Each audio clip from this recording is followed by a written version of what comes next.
Hi mga kaibigan! Welcome sa ating maikling video kung saan tatalakayin natin ang isang mahalagang proyekto na magdadala ng mas mabilis, abot kaya, at maaasahang internet sa buong bansa. Tara, simulan na natin! Ang National Fiber Backbone Project, Phase 1 ay isang pangunahing inisyatibo ng pamahalaan, pinangungunahan ng Department of Information and Communications Technology o DICT.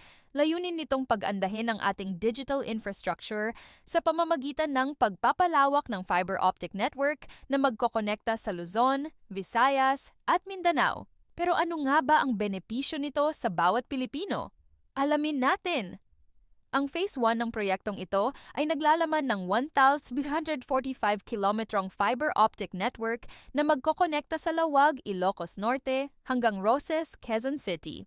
Meron itong kabuuang 28 nodes at may initial capacity na 600 Gbps. Pinangunahan ni Pangulong Ferdinand Marcos Jr.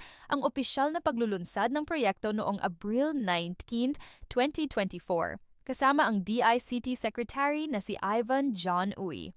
Ang layunin nito ay magbigay ng broadband internet access sa mga pampublikong lugar, paaralan at ahensya ng gobyerno. Bukod dito, inaasahang bababa ang presyo ng internet services sa bansa na magpapalawak ng access sa digital resources. Ang proyektong ito ay magdudulot ng mas mahusay na edukasyon, mas abot-kayang healthcare at mas epektibong serbisyo ng gobyerno gamit ang teknolohiya. Bukod pa rito, makikipagtulungan din ang DICT sa mga pribadong kumpanya upang masigurong magiging mabilis at epektibo ang serbisyo.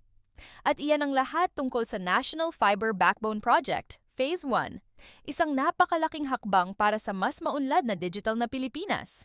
Kung may mga tanong kayo o gusto niyong malaman pa ang iba pang impormasyon, huwag kalimutang mag-like, mag-subscribe at mag-comment. Salamat sa inyong panonood at hanggang sa muli!